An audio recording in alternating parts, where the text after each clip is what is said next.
आप सबको प्रणाम निवेदित करते हुए आप लोगों के बीच में मैं एक छोटा सा व्याख्यान लेकर के आया हूं, जिसका शीर्षक है शंख। आज हम लोग शंख के विषय में अपनी चर्चा करेंगे।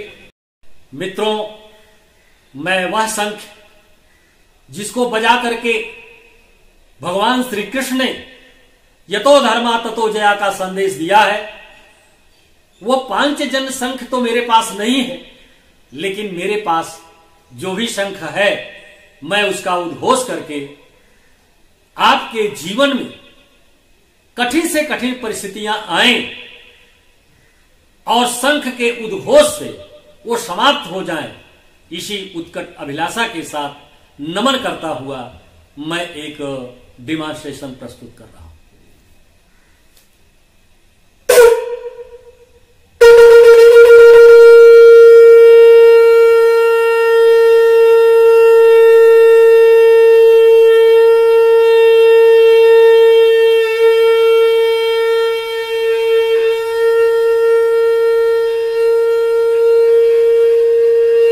मित्रों, वैश्विक महामारी कोरोना में शंख हमारे लिए ही नहीं, पूरे विश्व के लिए कहां तक उपयोगी है। हम अपने स्वास्थ्य के लिए उसका उपयोग करके किस प्रकार से अपने जीवन को सुरक्षित रख सकते हैं, आज हमारी चर्चा मुख्य रूप से 3 बिंदुओं पर होगी। प्रथम, भारत जैसे धार्मिक राष्ट्र में, जिसके कण कण में, जर्रे जर्रे में प्रभु का वास है,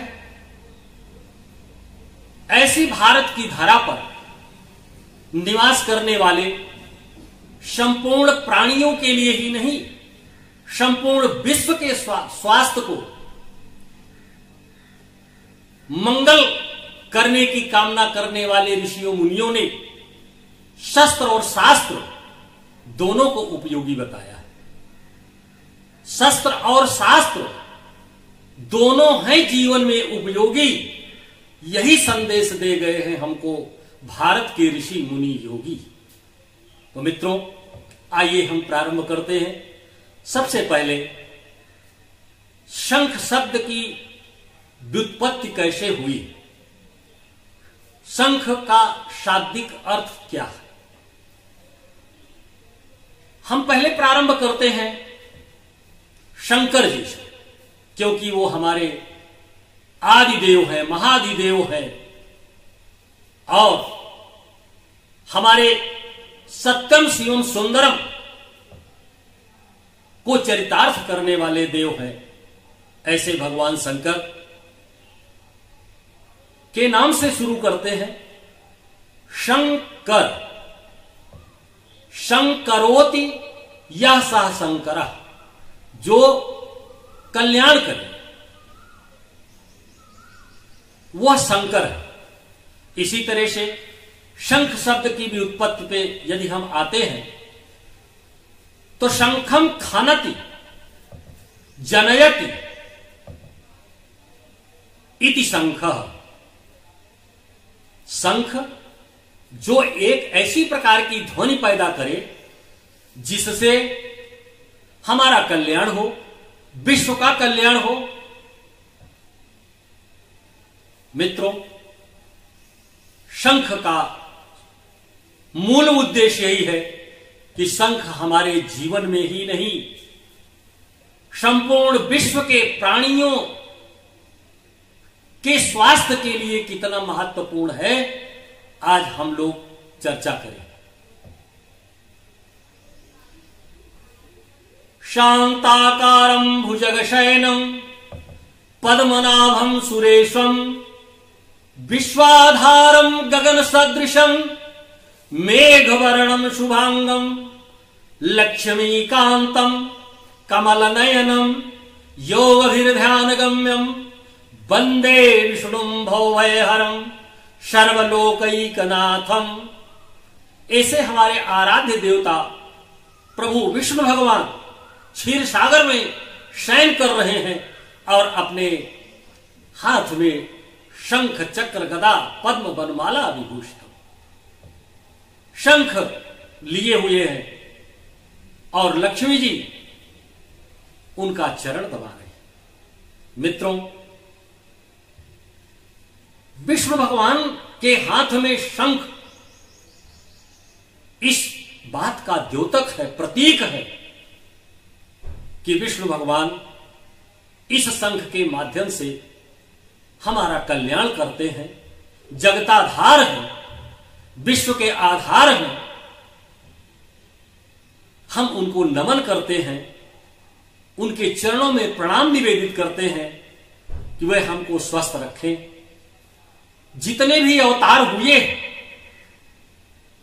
चाहे वो त्रेता में राम का अवतार रहा हो और चाहे द्वापर में भगवान श्री कृष्ण का अवतार रहा हो,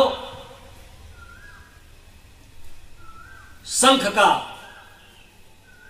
उनके जीवन में एक अत्यंत महत्वपूर्ण स्थान रहा। मित्रों, आयुध के रूप में भगवान श्री कृष्ण जी के साथ में पांचजन्यम ऋषिकेशम देवदत्तम धनंजय पौंड दधमो महाशंखम भीम कर्मा वृकोदर। जब 18 छोड़ी सेना आमने सामने खड़ी है, उस समय का जब रण होता है तो उस समय भगवान श्री कृष्ण जी अपने दिव्य शंख का उद्घोष करके ही विजय श्री को घोषित कर देते हैं। ऐसे हमारे आराध्य प्रभु देव हैं।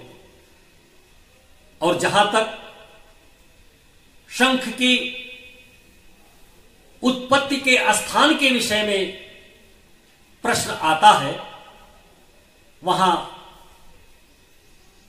दो प्रकार की हमारे समक्ष छोटी सी कहानी आती है।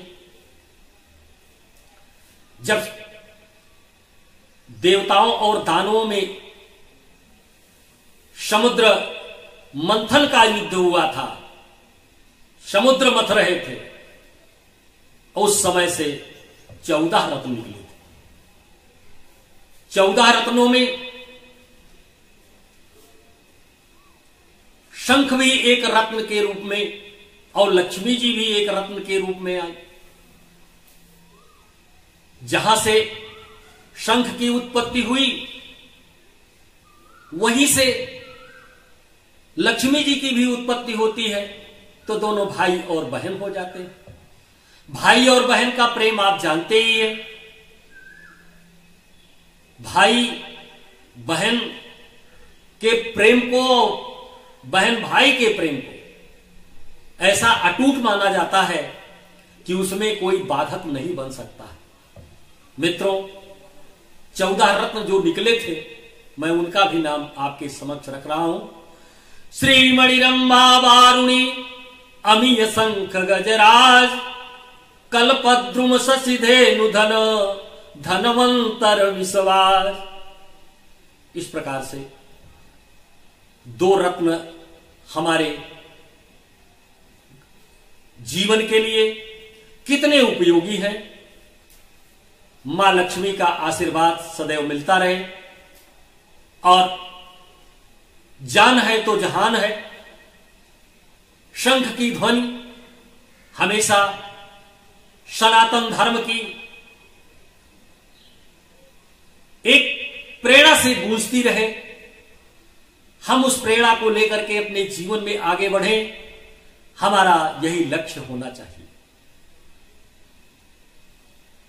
एक प्रसंग और आता है भागवत पुराण में, जहां पर संदीपन गुरु जी के यहां पर भगवान श्री कृष्ण शिक्षा लेने जाते हैं और शिक्षा के उपरांत भगवान श्री कृष्ण जी आग्रह करते हैं गुरु जी से दक्षिणा देने के लिए। गुरु जी ने कहा कि हमारा पुत्र समुद्र में डूबकर समाप्त हो गया है, आप उसको खोज करके ला दीजिए। भगवान श्री कृष्ण ने शंखासुर का वध किया और उसकी खोल ही उस समय मिल पाई। उसी खोल से जो कंकाल तंत्र बचा था, शंख का निर्माण हुआ जन कल्याण के लिए। मित्रों, आइए हम बात करते हैं कि शंख के प्रकार कितने हैं। मुख्य रूप से शंख 3 प्रकार के होते हैं। पहला दक्षिणावर्ती शंख, दूसरा वामावर्ती शंख और तीसरा मध्यावर्ती शंख। दक्षिणावर्ती शंख भगवान विष्णु का है, उसकी पूजा होती है। दूसरा है वामावर्ती शंख, वो लक्ष्मी जी के नाम से जाना जाता है क्योंकि लक्ष्मी का निवास वाम भाग पर है। इसे हम बजाने के उपयोग में करते हैं। और मध्यावर्ती शंख गणेश जी के अंश में आता है। मित्रों, हमारा कोई भी कार्यक्रम होता है, घर का पूजन, नित्य पूजन, इसके बाद समय समय पर हमारे पर्व आते हैं, होली, दिवाली, जो भी हमारे पर्व होते हैं, हम शंखध्वनि से अपने घर की दरिद्रता को दूर करने के लिए, सकारात्मक सोच के लिए तथा एक अच्छी ऊर्जा पैदा करने के लिए शंख की ध्वनि करते हैं। इस प्रकार से शंख का उपयोग हमारे दैनिक जीवन में इतना महत्वपूर्ण है कि हम उसका वर्णन करने में समर्थ हैं। और जहां तक शंख के उपयोग के फलस्वरूप हमको वैज्ञानिक लाभ क्या क्या मिलते हैं, हम उस पर अपना दृष्टिपात करते हैं, तो जिस समय हम शंख बजाते हैं उस समय हमारा फेफड़ा ऑक्सीजन से कैसे भरता है, फिर हम उसको छोड़ते हैं, फिर भरते हैं, फिर छोड़ते हैं। हमारे फेफड़े में एक प्रकार की मजबूती आ जाती है। और शंख के बजाने से हमारे गुदाशय में, मूत्र मार्ग में, छाती में, गर्दन में जो मांसपेशियां होती हैं वो मजबूत होती चली जाती है। और यही नहीं, अगर किसी को हकलाहट है, वो बोलने में अपने को असमर्थ पा रहा है, नित्य शंख को बजाने से उसकी बीमारी भी दूर हो सकती है। यहां तक कि नित्य शंख के बजाने से हमारे हार्ट के ब्लॉकेज खुल जाते हैं और हार्ट अटैक की संभावना बहुत कम रह जाती है। और यदि हम पूजी जाने वाली शंख में, जिसकी पूजा की जाती है, दक्षिणावर्ती शंख, उसमें स्वच्छ जल, पुष्प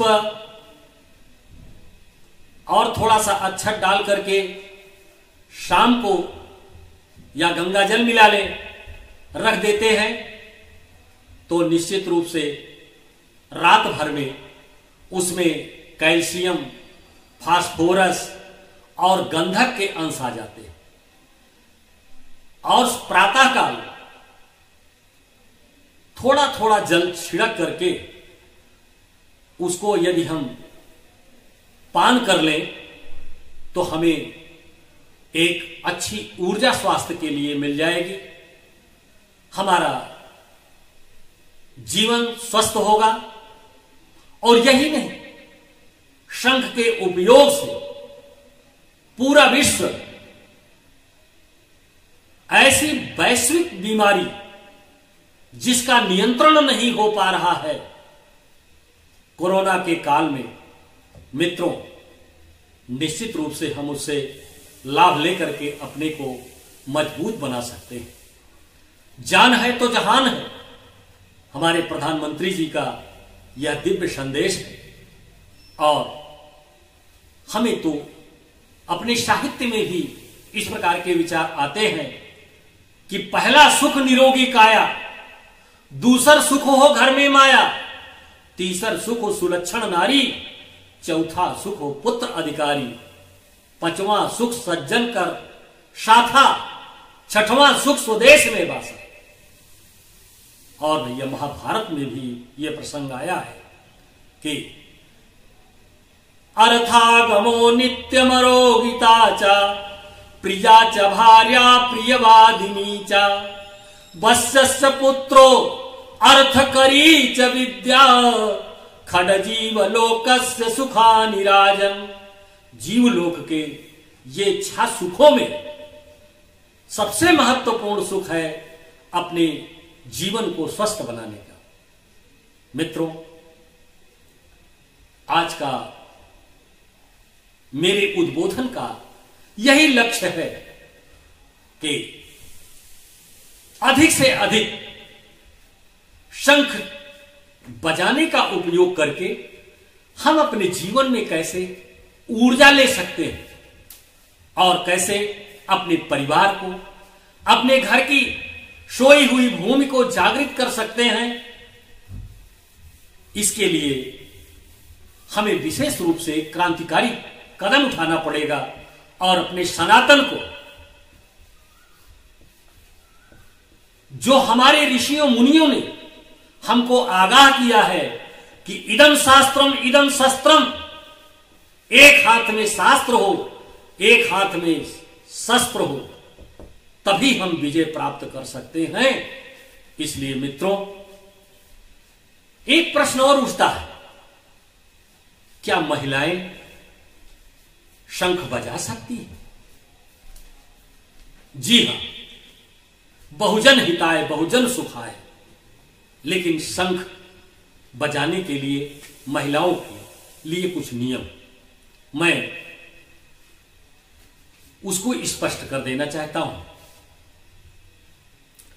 गर्भवती महिलाओं को शंख नहीं बजाना चाहिए, और जो महिलाएं रजस्वला हो, अपवित्र हो, ऐसे पीरियड में उनको शंख नहीं बजाना चाहिए। बाकी किसी विशेष धर्म के लिए शंख नहीं है, किसी विशेष जाति के लिए शंख नहीं है। शंख एक ऐसा अस्त्र है जिसको अपना करके लोग अपने जीवन को सुखमय बना सकते हैं, क्योंकि हमारी जो सोच है वो संकीर्णता की सोच नहीं है। मैंने तो हमेशा यही कहा है कि अयम निजः परो वेति गणना लघु चेतसाम उदार चरिता नाम वसुधैव निज कुटुंबकम। हमारे ऋषियों मनीषियों ने जो नियम बनाया है वो शाश्वत सत्य है, सबके लिए है। इसलिए मित्रों, सर्वे भवन्तु सुखिनः, सर्वे सन्तु निरामया, सर्वे भद्राणि पश्यन्तु, मा कश्चित् दुःखभाग् भवेत्।